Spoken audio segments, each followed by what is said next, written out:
The morning sun beat down mercilessly on the dusty Afghan village as Lieutenant Commander Jake Morrison led his SEAL team through the narrow streets. The mission was supposed to be routine: gather intelligence on Taliban movements in the area and extract any civilians who wanted safe passage to the nearby coalition base. What they found instead was a scene that would haunt them all. The marketplace lay in ruins. Smoke still rose from several buildings, and the acrid smell of explosives hung heavy in the air. Bodies were scattered across the ground, some civilians, some clearly combatants. It was the aftermath of what appeared to be a fierce firefight between local forces and insurgents. "Ghost, check that building," Morrison whispered into his radio, directing Petty Officer Sarah Chen toward a partially collapsed structure on the far side of the square. Chen was their communications specialist, but like all SEALs, she was cross-trained in combat medicine. Her small frame and quick movements made her perfect for reconnaissance in tight spaces. As Chen approached the building, she heard something that made her freeze, a weak voice calling for help in accented English. She signaled to her team and cautiously entered through a gap in the rubble. Inside, she found a woman in her mid-30s, wearing traditional Afghan clothing now torn and bloodstained. The woman was conscious but clearly in severe pain, with what appeared to be shrapnel wounds in her left shoulder and leg. "Please," the woman whispered, her dark eyes filled with pain and something else Chen couldn't quite identify. "Help me, I am doctor. I was helping wounded when fighting started." Chen immediately began assessing the woman's injuries while Morrison and the rest of the team secured the perimeter. The wounds were serious but not immediately life-threatening if treated properly. Chen applied pressure bandages and started an IV line, all while trying to gather information about what had happened. "What's your name?" Chen asked as she worked, her hands steady despite the dangerous situation around them. "Amira," the woman replied. "Dr. Amira Hassan. I run clinic here for women and children. Taliban, they do not like this. They came today with guns." As Chen continued treating Amira's wounds, she noticed something odd. Despite being in obvious pain, Amira's breathing was controlled, almost tactical. Her eyes constantly scanned their surroundings, and she seemed to be cataloging every movement the SEALs made. Most civilians in shock would be focused entirely on their pain or asking frantically about family members. This woman was different. Morrison's voice crackled through Chen's earpiece. "Ghost, we need to move. Intel suggests more tangos heading this way. Can she travel?" Chen looked at Amira, who despite her injuries was already trying to sit up. "I can walk," Amira said firmly. "But please, there may be others who need help." The fighting was very bad. Something in her tone made Chen pause. There was an authority there, a command presence that seemed out of place for a village doctor. Chen had heard that tone before, from military officers giving orders under pressure. "Stay with me," Chen told her, helping Amira to her feet. "We'll get you to safety and proper medical care." As they moved through the rubble toward the extraction point, Chen kept one eye on Amira and one on their surroundings. The woman moved with surprising grace for someone with her injuries, automatically staying low and using available cover. When a piece of loose rubble shifted under her foot, she didn't cry out or stumble. She simply adjusted her weight and continued moving. The team reached their Humvees without incident, but as they were loading up, gunfire erupted from the hills above the village. Taliban fighters had spotted them and were moving to cut off their escape route. Morrison immediately began coordinating their defense while calling for air support. "Get the civilians secured and ready to move," he ordered Chen. But as Chen turned to help Amira into the vehicle, she found the woman was no longer beside her. Amira had moved to a position behind a concrete barrier and was scanning the hillside with the practiced eye of someone who understood tactical situations far better than any village doctor should. "They have at least 12 fighters," Amira called out to Morrison, her voice calm and professional. "3 positions, one at the mosque minaret, one behind the compound wall to the north, and a larger group moving down the ravine to flank your right side." Morrison stared at her in surprise. She had identified enemy positions that his own team was still working to locate. "How can you tell?" "The muzzle flashes," Amira replied simply. "And the way they are moving. They are trying to box you in before calling for reinforcements." Chen felt a chill run down her spine that had nothing to do with the incoming fire. No village doctor, no matter how brave or intelligent, should be able to read a battlefield with such precision. She looked at Amira more carefully, noting details she had missed while focused on treating her injuries. Despite being wounded and supposedly in shock, Amira's hands were steady. Her eyes moved in patterns that suggested formal training in threat assessment. Most telling of all, when bullets started flying, her first instinct hadn't been to cower or cry for help. It had been to find cover and gather intelligence. The firefight intensified as more Taliban fighters joined the attack. Morrison was forced to make a difficult decision. They couldn't extract under this level of fire, and their air support was still 15 minutes out. They would have to fight their way out, and that meant using every advantage they had. "Ghost," Morrison called to Chen. "Keep that woman safe, but ask her if she knows any other ways out of this village." Chen approached Amira, who was still calmly observing the enemy positions despite bullets striking the concrete around them. "Amira, we need to know if there are other routes we can use to get out of here." Amira looked at Chen with those dark, intelligent eyes, and for a moment, the mask of a helpless civilian seemed to slip. "There is a way," she said, "but you will have to trust me." In that instant, Chen realized that everything about their situation had just changed. The woman they had rescued wasn't just a doctor caught in the crossfire. She was something else entirely. And whatever that was, it was about to determine whether any of them made it out alive. The gunfire was getting closer, and Morrison could see the worry in his team's eyes. They were pinned down with limited ammunition and no clear escape route. Their vehicles were taking heavy fire, and one had already been disabled by an RPG. The Taliban fighters seemed to know exactly where they were and how to keep them trapped. Chen watched as Amira suddenly moved with purpose, her injuries seemingly forgotten. The woman who had been lying helpless in the rubble just minutes ago was now moving like a trained operative. She gestured to Morrison, her voice cutting through the chaos of battle. "There is a drainage tunnel that runs under the village," Amira said, pointing toward a barely visible opening near the destroyed marketplace. "It connects to the old irrigation system. The Taliban do not know about it because it was sealed years ago. I can guide you through." Morrison studied her face, trying to read the truth in her eyes. "How do you know about hidden tunnels?" "You said you're a doctor." "I am a doctor," Amira replied, her accent becoming less pronounced as stress took over. "But I have lived here all my life. During the Soviet occupation, these tunnels saved many lives. My father showed them to me when I was young." Something about her explanation felt rehearsed, too smooth. Chen noticed that despite claiming to have lived in the village all her life, Amira hadn't asked about any other survivors or family members. Most local doctors would be frantically worried about their patients and neighbors. Before Morrison could question her further, another RPG exploded nearby, showering them with debris. 2 of his men were wounded, and their situation was becoming desperate. "Razor, what's your assessment?" Morrison called to his sniper, Petty Officer Marcus Williams, who had taken position on a rooftop. "Boss, we've got at least 20 tangos now, and more vehicles coming up the valley road. They're coordinating like a professional unit, not just random insurgents. Someone's directing their movements." Morrison made his decision. They needed to move, and the mysterious Dr. Hassan might be their only option.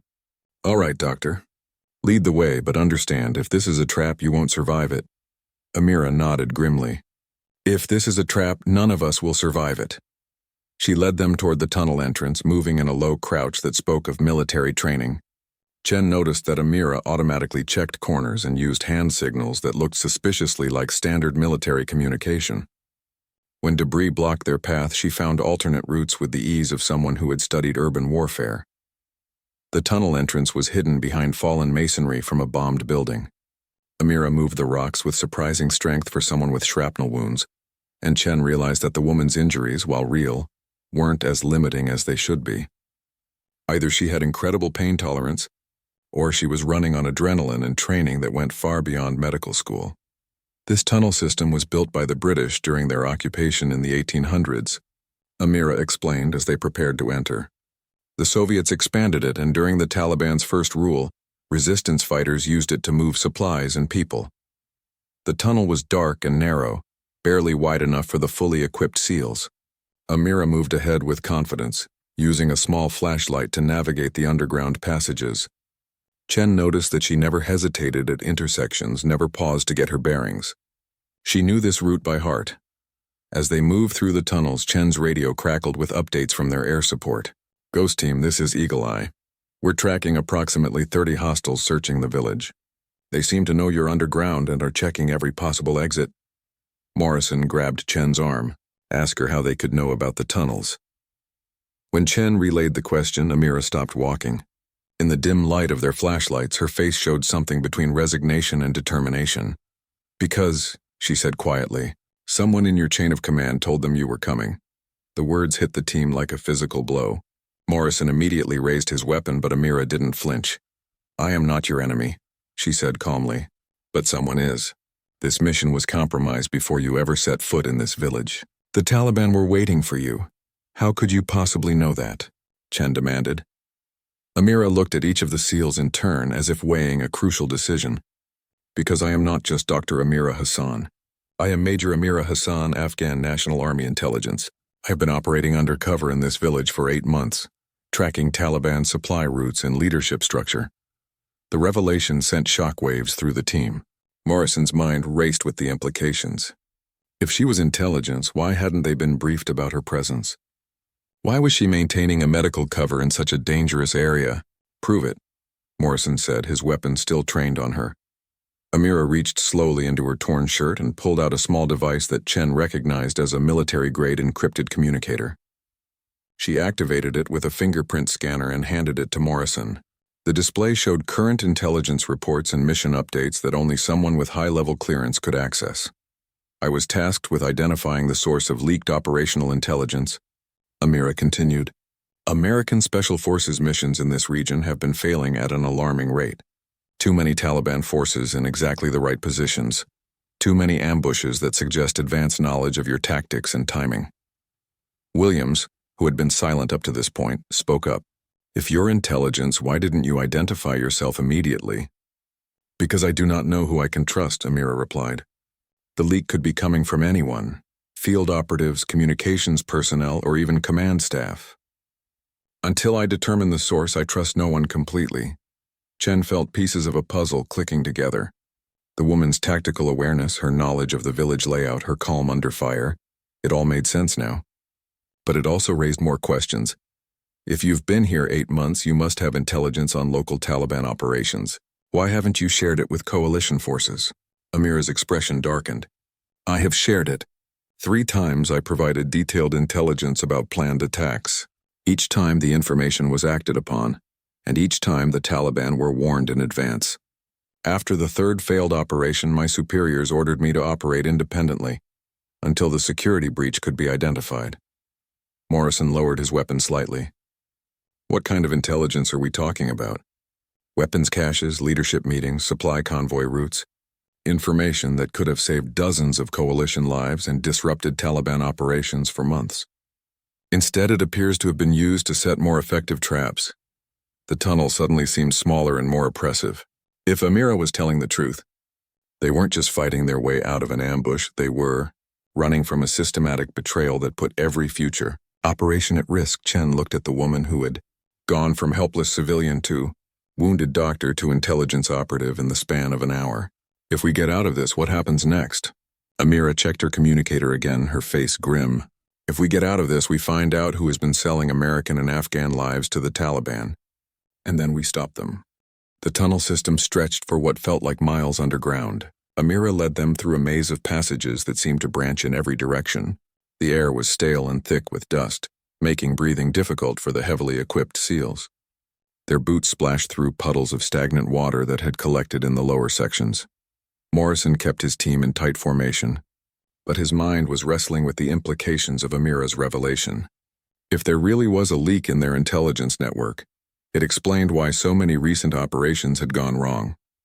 It also meant that their current mission might have been designed to fail from the beginning. How much further? Chen asked, noting that 2 of their wounded team members were struggling to keep pace. We are almost to the main junction, Amira replied, consulting a hand-drawn map she had pulled from her medical bag. From there we can reach 3 different exit points. But we need to choose carefully. If they know about the tunnels, they will have positioned fighters at the most obvious exits. Williams, who had been monitoring radio traffic, held up his hand for silence. Boss, I'm picking up Taliban communications.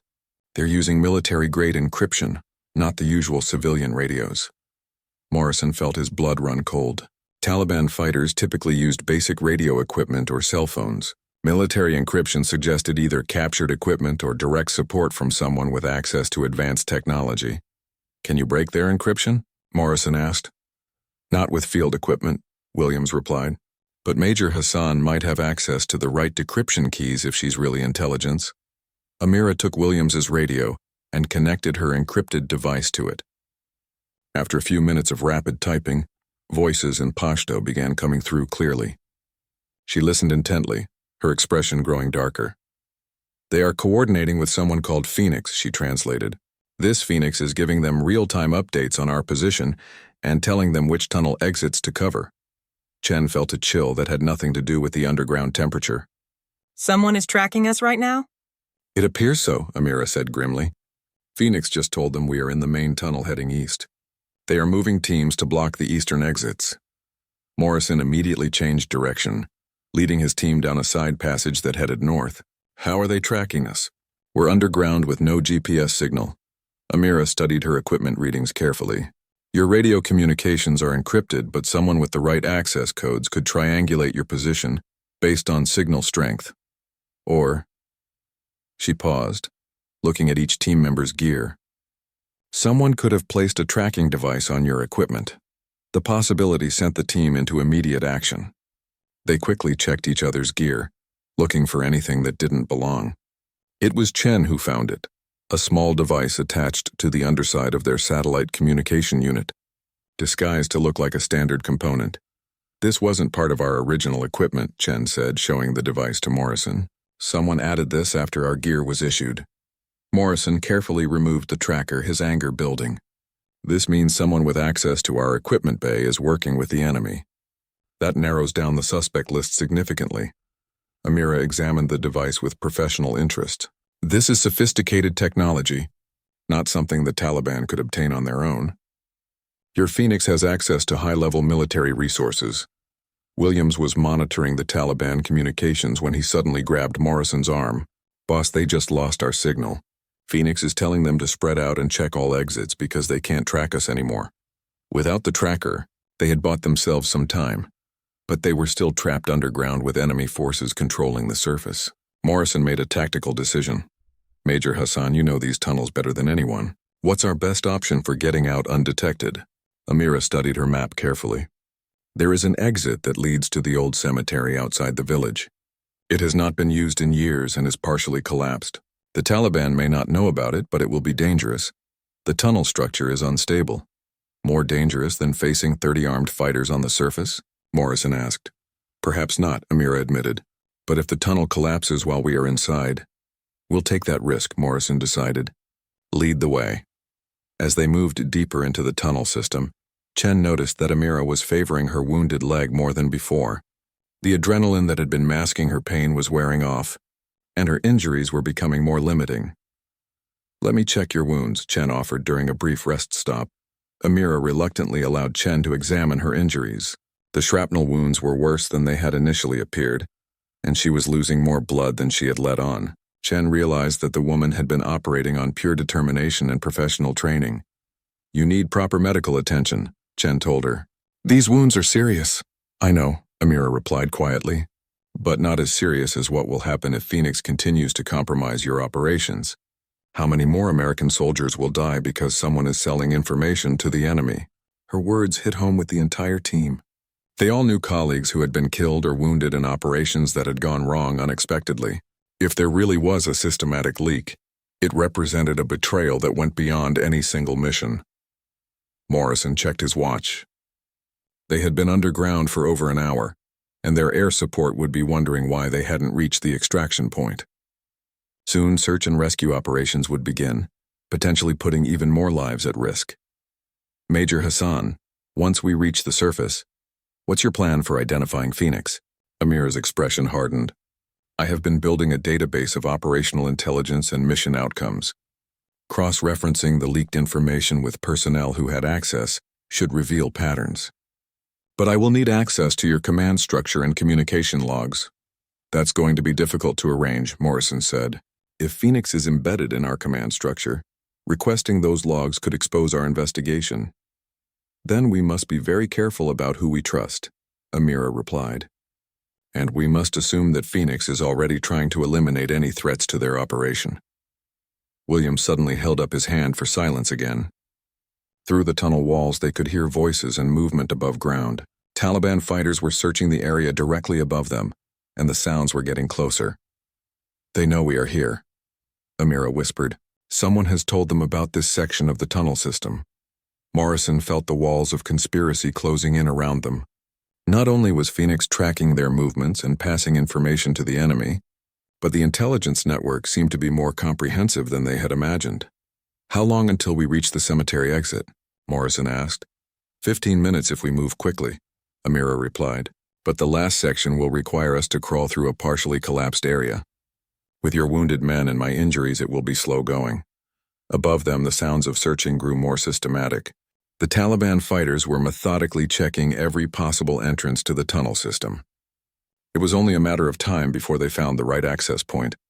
Chen looked at Amira with new respect and growing concern. The woman had risked everything to maintain her cover and investigate the intelligence leak. Now she was risking her life again to help them escape. But Chen couldn't shake the feeling that they were walking into something much larger and more dangerous than a simple ambush. Major Hassan, Chen said quietly, what aren't you telling us about Phoenix? Amira met her eyes with an expression that mixed professional determination with personal fear. I believe Phoenix is not working alone. The scale and sophistication of this operation suggest a network of compromised personnel. If I am correct, then eliminating Phoenix will only be the beginning. The collapsed section of tunnel was worse than Amira had described. Fallen concrete and twisted metal created a maze that forced them to crawl on their bellies through spaces barely wide enough for their shoulders. The wounded SEALs struggled through the debris, leaving traces of blood on the jagged edges that tore at their uniforms and equipment. Chen found herself crawling directly behind Amira, close enough to see how much the intelligence officer was suffering. Despite her training and determination, the shrapnel wounds were taking their toll. Amira's breathing was becoming labored, and Chen could see dark stains spreading across her torn clothing where the wounds had reopened. We need to stop and treat your injuries properly, Chen whispered as they paused in a slightly wider section of the tunnel. No time, Amira replied through gritted teeth. They are getting closer. I can hear them above us, she was right. The sounds of systematic searching had intensified, and now they could hear Taliban fighters calling to each other in urgent tones. Morrison realized that their absence from the planned extraction point had triggered a massive search operation that was tightening around their location. Williams, who was monitoring radio traffic from the rear of their formation, suddenly grabbed Morrison's ankle. Boss, he whispered urgently, Phoenix just contacted the Taliban again. He's telling them we're in the cemetery tunnel and that they should seal both ends. Morrison felt his heart sink. Even without the tracker, Phoenix was somehow monitoring their movements and passing real-time intelligence to the enemy. It meant that someone with access to their mission parameters was not only compromised, but actively working to ensure their capture or elimination. How is that possible? Chen asked. We're maintaining radio silence. Amira turned back to face them, her expression grim. Unless Phoenix is monitoring our command frequency and tracking when your extraction team tries to contact you. Your absence from the planned extraction point tells him exactly which route you must be using. The realization was sobering. They weren't just fighting Taliban insurgents. They were up against someone who understood their tactics, procedures, and communication protocols well enough to predict their movements. Major Hassan, Morrison said quietly, you've been investigating this for 8 months. Do you have any suspects? Amira was quiet for a long moment, considering how much to reveal. There are 3 individuals who had access to all of the compromised intelligence. One is a communications officer at Bagram Air Base. One is a logistics coordinator who handles mission planning. And one is a field operative who has been present at multiple compromised operations. Names? Morrison pressed. I cannot share that information until I have concrete proof. If I am wrong, I could destroy innocent careers. If I am right, but Phoenix learns I suspect them, they will disappear or eliminate me before I can gather evidence. Morrison understood her caution, but their current situation was desperate. Major Phoenix is actively trying to get us killed right now. I think the time for careful investigation has passed. Before Amira could respond, a new sound echoed through the tunnel, the distant rumble of explosives. The Taliban fighters above them were using grenades or small charges to collapse tunnel entrances, systematically sealing off their escape routes. "They are trapping us," Amira said, moving faster despite her injuries. "We must reach the cemetery exit before they find it." The final section of tunnel was a nightmare of loose earth and crumbling supports. Water dripped constantly from cracks in the ceiling, and the air grew thinner as they progressed. Chen worried that the entire passage might collapse at any moment, burying them alive. As they crawled through the narrowest part of the passage, William's radio crackled with an encrypted transmission on their emergency frequency. Morrison immediately recognized the voice of Colonel Richards, their commanding officer. "Ghost Team, this is Base Command. Report your status immediately. We have air assets standing by for emergency extraction." Morrison hesitated. If Phoenix was monitoring their communications, responding could give away their exact position. But their team was wounded and running out of options. Amira seemed to read his thoughts. "Answer him," she said, "but use a predetermined code that Phoenix would not know." Morrison keyed his radio. "Base Command, this is Ghost Actual. We are Code Zebra with package secure. Request immediate extraction at Rally Point Charlie." There was a pause before Richards responded. "Understood, Ghost Actual. Be advised we have intelligence indicating heavy enemy presence in your area. What is your current tactical situation?" Something in the colonel's tone bothered Morrison, but he couldn't identify what. "Multiple hostiles, unknown strength. Package is valuable but requires immediate medical attention." "Copy that. Extraction birds are en route to Rally Point Charlie. 8 to 15 minutes. As Morrison signed off, Amira grabbed his arm with surprising strength. "That was Phoenix," she whispered urgently. "What?" "That was Colonel Richards, my commanding officer." "Listen to me carefully," Amira said, her voice intense despite her weakening condition. "Your Colonel Richards is currently attending a command briefing at ISAF headquarters in Kabul.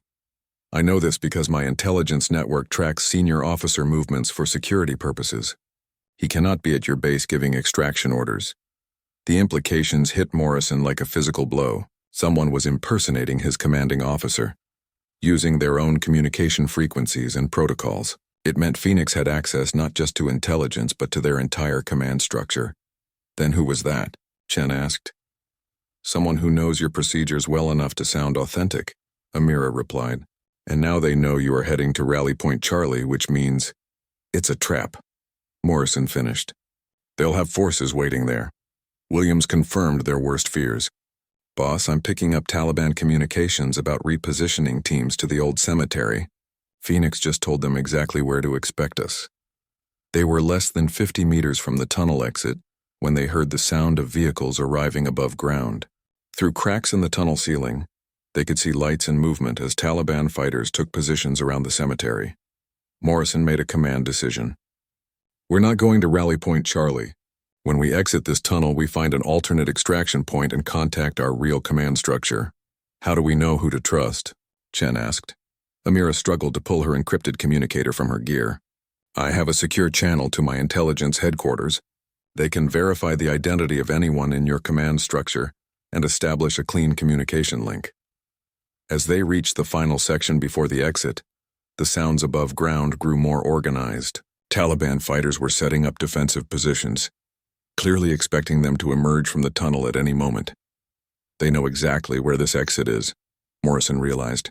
Phoenix gave them the precise location. Amira studied her communicator readings. "According to my intelligence database, only one person in your command structure requested detailed maps of this village's tunnel system in the past month. The request was justified as necessary for planning contingency evacuation routes." "Who made the request?" Morrison asked, though he was beginning to suspect the answer would change everything about their mission. Amira looked at him with eyes that reflected both professional admiration and personal regret. "The request came from your logistics coordinator, Captain Sarah Mitchell. She is one of my 3 suspects, and the only one who would have known about Rally Point Charlie before you transmitted your position." Morrison felt the ground shift beneath him metaphorically as well as literally. Captain Mitchell had been involved in planning this mission from the beginning. She had access to all their protocols, communication frequencies, and extraction procedures. If she was Phoenix, then their entire operation had been compromised before it started. "We need to get word to someone we can trust," Morrison said. But first we need to survive the next hour. Above them, the Taliban forces were completing their encirclement of the cemetery. The tunnel exit was directly beneath their position, and emerging would mean walking into a carefully prepared ambush. They were trapped underground with no way out, and enemies above who knew exactly where they were. Chen looked at Amira, who, despite her wounds and exhaustion, was still thinking tactically. Major Hassan, what would an intelligence operative do in this situation? Amira managed a weak smile. An intelligence operative would create a diversion that forces the enemy to reveal their true intentions. And then she would make sure the right people learn the truth no matter what it costs. The cemetery exit was a death trap, but Amira had one final card to play. She activated a hidden function on her encrypted communicator and began typing rapidly, despite her weakening condition. Chen watched as lines of code scrolled across the small screen. "What are you doing?" Morrison asked. "I am uploading all of my intelligence files to a secure server," Amira explained. "Evidence about Phoenix, the compromised operations, everything. If we do not survive, at least the truth will." But her device was capable of more than just communication. As an intelligence operative, Amira had access to tools that most field personnel never saw. She activated a program that began scanning all radio frequencies in the area, looking for patterns and connections. "This is interesting," she said, studying the data. "Phoenix is using a relay system to communicate with the Taliban. The signals are being bounced through a commercial satellite link registered to a logistics company." Williams looked over her shoulder at the display. "I recognize that company. They handle supply contracts for several forward operating bases, including ours." Morrison felt another piece of the puzzle click into place. Captain Mitchell's position as logistics coordinator would give her access to commercial supply networks and their communication systems. She could use legitimate business communications to relay intelligence to enemy forces without detection. "Can you trace the signal back to its source?" Morrison asked. "Already working on it," Amira replied, her fingers flying over the device's interface. "But this will take time we may not have." Above them, the Taliban forces were growing impatient. They could hear orders being shouted and the sound of weapons being prepared. Someone up there was under pressure to produce results, which meant Phoenix was monitoring the situation closely. Chen had been thinking about their tactical situation when an idea occurred to her. "What if we give Phoenix exactly what he wants?" Morrison looked at her questioningly. "Phoenix has been trying to eliminate us because we represent a threat to his operation," Chen continued. "But what if we make him think he succeeded while actually gathering evidence against him?" Amira understood immediately. "A false flag operation. We stage our own deaths and let Phoenix reveal himself through his communications with the Taliban." It was a desperate plan, but Morrison realized it might be their only option. "How do we fake our deaths convincingly enough to fool Phoenix?" Amira's device beeped softly, indicating the trace program had found something. "I have located the relay source. The signals are coming from Camp Phoenix in Kabul." The irony of the name wasn't lost on any of them. Camp Phoenix was a major coalition logistics hub where Captain Mitchell would have regular access as part of her duties. "More importantly," Amira continued, "I can access the relay system and monitor all communications passing through it. If we can trigger Phoenix to reveal himself, we can record everything." Morrison made his decision. "Do it. What do you need from us?" "Create an explosion that looks like a tunnel collapse," Amira said. "Something big enough to convince the Taliban that we have been buried alive. I will monitor Phoenix's communications during and after the blast to see how he reacts." Williams immediately began preparing demolition charges from their remaining explosives. "I can bring down a section of tunnel about 50 meters back from here. It will sound like the whole system collapsed with us inside." While Williams prepared the charges, Chen worked on treating Amira's wounds as thoroughly as possible. The intelligence officer was losing strength rapidly, and they would need her conscious and functional to monitor Phoenix's communications. "Major Hassan," Chen said as she applied fresh bandages, "what happens after we expose Phoenix? You said you suspected a network." Amira's expression grew grave. "Captain Mitchell is important, but she is not operating alone. The sophistication of this operation suggests coordination with other compromised personnel in different branches of the coalition forces. Exposing her is only the beginning." Morrison coordinated the deception carefully. They positioned themselves in a section of tunnel, that would be protected from the blast while making it appear that they had been caught in the collapse. Williams set timers on the charges to create a delayed explosion after they transmitted a final distress call. Base Command, this is Ghost Actual. Morrison broadcast on their emergency frequency. Tunnel system is collapsing. Multiple casualties. Cannot reach extraction point. Request immediate search and rescue at our last known position. He waited 30 seconds, then keyed the radio again with static and broken transmission effects. Base. Tunnel collapsing. Can't. Extraction impossible. Tell my... Then silence. Williams' charges detonated exactly on schedule, sending a thunderous roar through the tunnel system. Dust and debris filled the air, and the sound of falling concrete echoed for several minutes. Above ground, the Taliban fighters cheered, believing their enemies had been eliminated. Amira immediately began monitoring Phoenix's communications through her intercepted relay system. Within minutes, encrypted messages began flowing between Camp Phoenix and the Taliban forces in the village. Phoenix is confirming our deaths to his Taliban contacts, Amira whispered, translating the intercepts. He is telling them the mission was successful and that there will be no further coalition operations in this area for at least a week. Morrison felt a cold anger building as he listened. Phoenix wasn't just passing intelligence to the enemy. He was actively coordinating operations that resulted in American casualties. But the most damning evidence came next. Phoenix began transmitting detailed intelligence about upcoming coalition operations, including troop movements and supply convoys that would now be vulnerable to attack.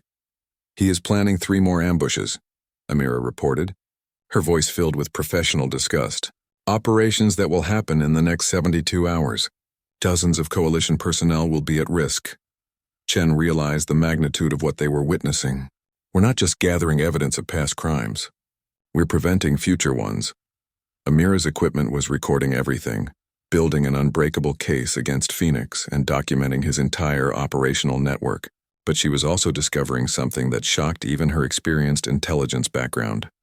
Phoenix is not just working with local Taliban, she said, studying the intercepted communications.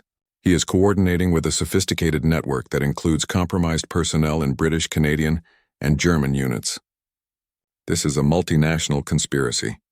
The scope of the betrayal was staggering. Morrison realized they had stumbled onto something far larger than a single corrupt officer.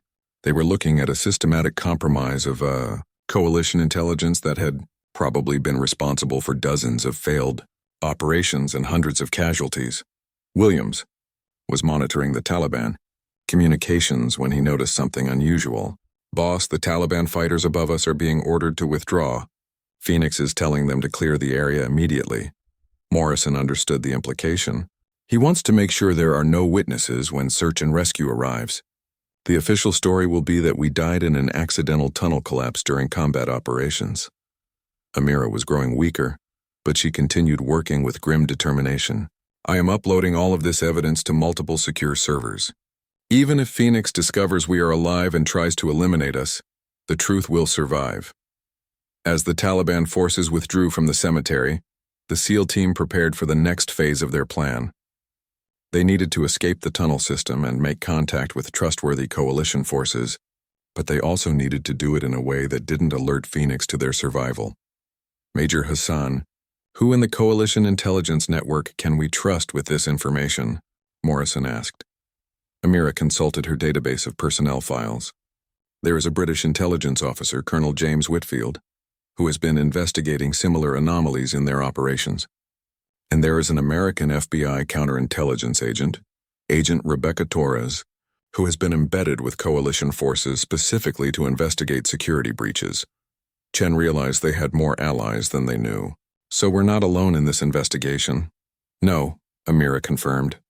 But Phoenix's network has been very careful to compartmentalize their operations. Each investigator has only seen part of the picture. We may be the first to document the full scope of the conspiracy.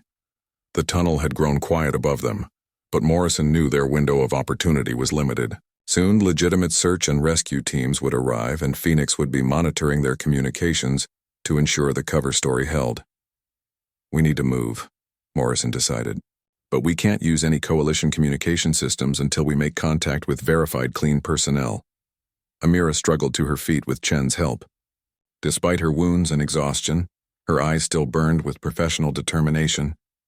There is another tunnel exit about half a kilometer from here. It leads to an abandoned compound outside the village. From there, we can reach a safe house I have maintained for emergencies. As they prepared to leave their hiding place, Williams made one final check of the Taliban communications. "They're gone," he reported. "Area is clear, but I'm picking up incoming helicopter sounds. Search and rescue is arriving." Morrison made a difficult decision. They would let the official search proceed while they escaped through the alternate route. It would mean allowing people to believe they were dead, but it was the only way to maintain their investigation without alerting Phoenix. "Once we reach safety," Morrison told his team, "we're going to do something that goes against every military protocol. We're going to investigate our own command structure and expose a conspiracy that goes to the highest levels of coalition intelligence." Amira managed a weak smile. "Welcome to the world of intelligence operations, Commander. Nothing is ever what it seems, and trust is a luxury that can get you killed." As they began moving through the tunnel toward the alternate exit, Chen couldn't shake the feeling that they were entering a much more dangerous phase of their mission. Fighting Taliban insurgents was straightforward compared to battling an enemy that wore the same uniform and had access to all their secrets. "Major Hassan," Chen asked as they crawled through another narrow passage, "what happens if we succeed in exposing Phoenix's network?" Amira was quiet for a moment, considering the question. "If we succeed, we will save many lives and restore integrity to coalition operations. If we fail, we will disappear, and the conspiracy will continue until it destroys the entire mission in Afghanistan." The stakes couldn't be higher, and they all knew that the next few hours would determine not just their own survival, but the fate of every coalition operation in the theater. The alternate tunnel exit led to a compound that had been abandoned since the Soviet occupation. Crumbling walls and overgrown vegetation provided perfect concealment as the team emerged into the pre-dawn darkness. Amira's safe house was located in the basement of what had once been a small mosque, now reduced to rubble except for its underground chambers. Chen immediately set up a medical station to properly treat Amira's wounds. The intelligence officer had been operating on pure determination for hours, but her injuries were severe enough to be life-threatening without proper care. As Chen worked, she marveled at the woman's strength and dedication. "The shrapnel missed your major arteries by millimeters," Chen told her as she sutured the worst of the wounds. "You should have been unconscious from blood loss hours ago." "Training," Amira replied weakly, "and perhaps stubbornness. I have waited 8 months to gather this evidence. I was not going to die before completing my mission." Morrison was setting up a secure communication system using Amira's equipment when Williams called him over urgently. "Boss, you need to see this." The search and rescue operation at the tunnel site. Williams had intercepted the official communications from the rescue team. What they were hearing confirmed their worst fears about how deep the conspiracy ran. "The rescue commander is reporting that they found evidence of our bodies in the collapsed tunnel," Williams said. "Except we know there are no bodies to find." Morrison realized what was happening. Phoenix is orchestrating the entire search operation. He's probably had planted evidence ready to support whatever story he needs. Amira, despite her weakened condition, pulled up personnel files on her device. "The search and rescue commander is Captain David Chen. No relation to your medic. He has been involved in several operations that failed due to intelligence leaks. I suspected him of being connected to Phoenix, but I did not have proof. The conspiracy was even more extensive than they had imagined. Phoenix wasn't just one person. It was a code name for an entire network of compromised personnel who had infiltrated multiple levels of coalition command structure." "How many people are we talking about?" Morrison asked. "Based on the operational patterns I've been tracking, at least 6 individuals in key positions," Amira replied. "Logistics, communications, intelligence analysis, search and rescue, and field operations. They have covered every aspect of mission planning and execution." Chen finished treating Amira's wounds and helped her into a more comfortable position. "If there are 6 conspirators, how do we prove it without alerting them to our survival?" Amira activated a sophisticated analysis program on her device. "We use the intelligence we gathered during the tunnel operation to trace the communication patterns. Each member of the network has left digital fingerprints in the compromised operations." Over the next several hours, a picture emerged that was both shocking and comprehensive. The Phoenix network had been operating for at least 2 years, systematically compromising coalition operations while building relationships with multiple insurgent groups. They weren't just selling intelligence, they were actively coordinating enemy operations. "Look at this," Amira said, showing them a timeline of failed operations. Every major coalition setback in this region can be traced to intelligence that passed through one of the Phoenix network members. Morrison studied the data with growing anger. How many people died because of these operations? At least 47 coalition personnel killed, over 100 wounded, Amira replied, and unknown numbers of Afghan civilians caught in the resulting violence. Williams had been monitoring multiple communication channels when he picked up something that changed everything. "Boss, I'm intercepting communications between Phoenix network members. They're planning to eliminate the investigation." Morrison immediately focused on the intercept. "What kind of elimination?" "They know about the British and American investigators Major Hassan mentioned," Williams reported. "Colonel Whitfield and Agent Torres are both being targeted for elimination within the next 24 hours. Chen felt a chill of realization. They're cleaning house, eliminating anyone who might expose the network. Amira struggled to sit up despite her injuries. "We must warn them immediately. But if we break radio silence, Phoenix will know we survived." Morrison faced an impossible choice: stay hidden, and let innocent investigators be murdered or reveal their survival and put their own mission at risk. "There has to be another way," Morrison said. "Major Hassan, does your intelligence network have any assets who could warn Whitfield and Torres without compromising us?" Amira was already working on her device. "I have a contact in British intelligence who is not connected to any coalition operations. She can reach Colonel Whitfield through secure channels that Phoenix cannot monitor." As Amira sent encrypted warnings through her back-channel network, Morrison began planning their next move. They had evidence of the conspiracy, but they needed to gather enough proof to arrest all network members simultaneously. If they moved against one conspirator, the others would disappear. "We need to set a trap," Morrison decided, "something that forces all Phoenix network members to reveal themselves at once." Williams had an idea. "What if we stage our own resurrection? Let Phoenix think we survived but are badly wounded and trying to extract through compromised channels?" Chen understood immediately. "If we transmit false intelligence about our condition and location, Phoenix will coordinate another elimination attempt. We can document all network members participating in the operation." Amira nodded weakly but with professional approval. "It is dangerous, but it could work. We would need to create a scenario that requires input from all network specialties: logistics, communications, intelligence, and field operations." Morrison began developing the plan.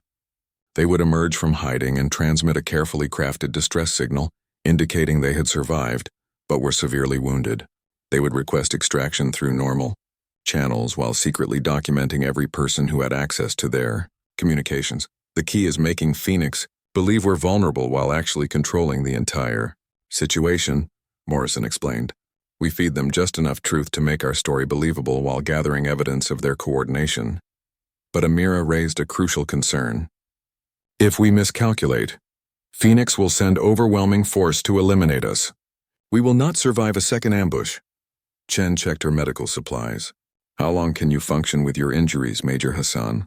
"Long enough to complete this mission," Amira replied with determination that impressed them all. "I have already invested 8 months of my life in this investigation. I will not let Phoenix escape justice." Williams began setting up equipment for their false extraction request. "Boss, once we transmit our position, we'll have maybe an hour before Phoenix can coordinate a response. We need to be ready for anything." Morrison looked at his team, wounded, exhausted, but determined to see justice done. They were about to take on a conspiracy that had infiltrated the highest levels of coalition command, and they would be doing it with minimal resources and no official support. "Everyone understand the risks?"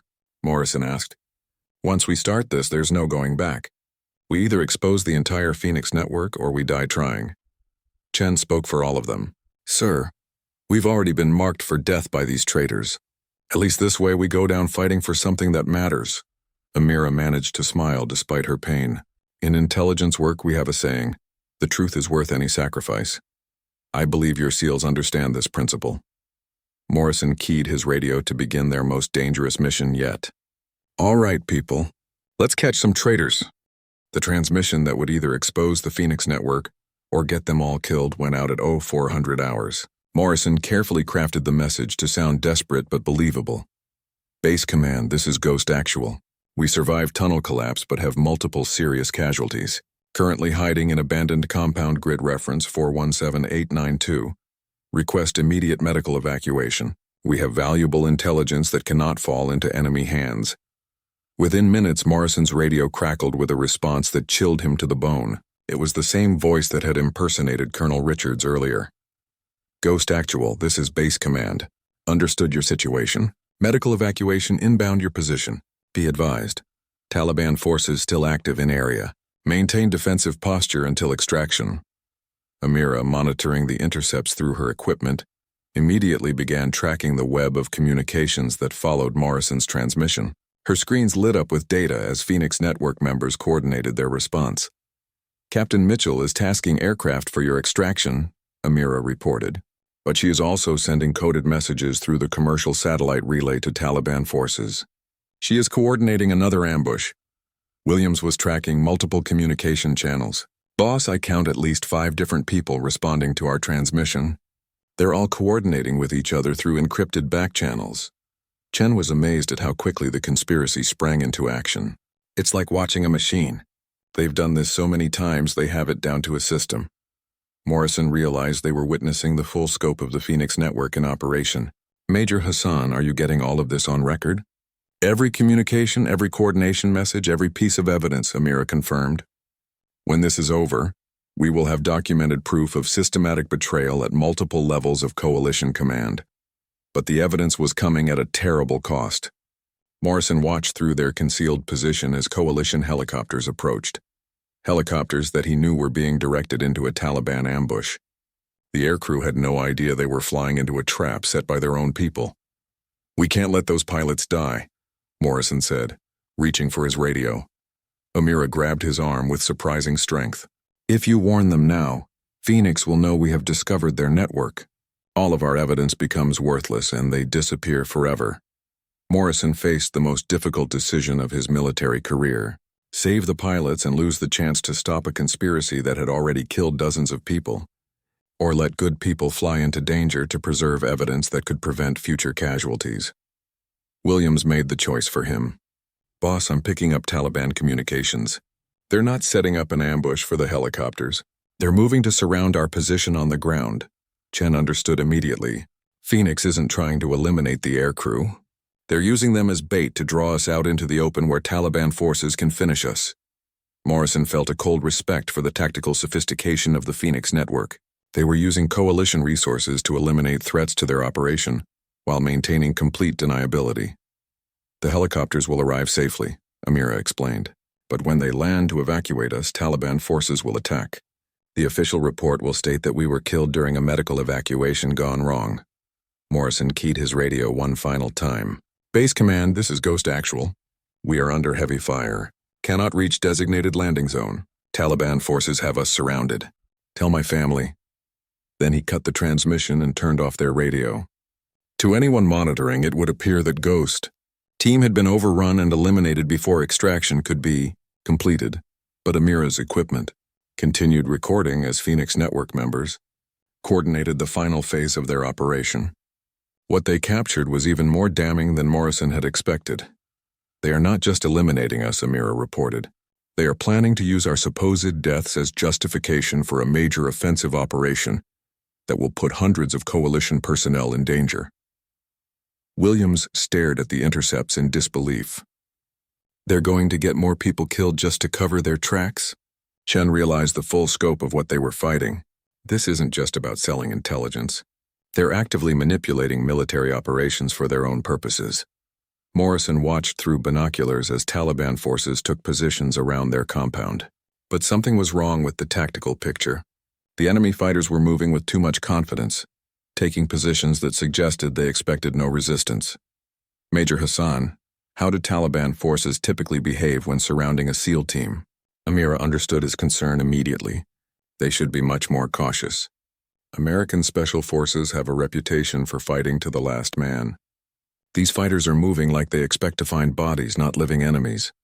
Morrison realized that Phoenix had told the Taliban they were already dead or dying. It gave him an idea for turning the tactical situation to their advantage. Williams, can you access the Taliban communication frequency that Phoenix has been using? Already on it, boss, Williams replied. What do you need? Morrison smiled grimly. I need you to send a message from Phoenix to the Taliban forces. Tell them we're already dead and they should move in to confirm the kill. Williams understood immediately. By impersonating Phoenix, they could manipulate the Taliban fighters into exposing themselves, allowing the SEAL team to engage on their own terms. As Williams sent the false message, Amira continued documenting the Phoenix network's communications. The evidence was overwhelming. Detailed records of systematic betrayal that implicated 6 coalition personnel in a conspiracy that had cost dozens of lives. I have everything we need, Amira announced. Communication logs, coordination messages, proof of Taliban cooperation, and evidence of ongoing operations. This will destroy the entire network. Chen helped Amira prepare for what might be their final firefight. Despite her injuries and exhaustion, the intelligence officer insisted on participating in their defense. I did not survive 8 months undercover just to hide in a basement while you fight for both our lives, Amira said firmly. Morrison positioned his team to take maximum advantage of their defensive position. They had superior training and equipment, but they were facing overwhelming numbers. Their only advantages were surprise and the Taliban's expectation that they were already defeated. Remember, Morrison told his team, we're not just fighting for our lives. We're fighting to expose a conspiracy that threatens every coalition operation in this theater. Make every shot count. Williams finished uploading all of Amira's evidence to multiple secure servers around the world. Even if they didn't survive the next hour, the truth about Phoenix would be preserved. Evidence is secure, Williams reported. Phoenix network is exposed no matter what happens to us. Morrison felt a grim satisfaction. They had accomplished their mission even if it cost them their lives. But as the Taliban fighters moved closer to their position, he was determined that Ghost Team would survive to see Phoenix brought to justice. Major Hassan, Morrison asked as they prepared for the final confrontation, what happens to intelligence officers who expose conspiracies this big? Amira checked her weapon one last time, her eyes reflecting both professional pride and personal determination. If we survive this, Commander, we become legends. If we do not survive, we become martyrs. Either way, we will have served our countries with honor. Outside, the Taliban fighters were moving into their final assault positions, completely unaware that their supposedly dead enemies were very much alive and waiting for them. Inside the compound, 4 determined warriors prepared to fight the most important battle of their careers, not just for their own survival, but for the integrity of everything they had sworn to protect.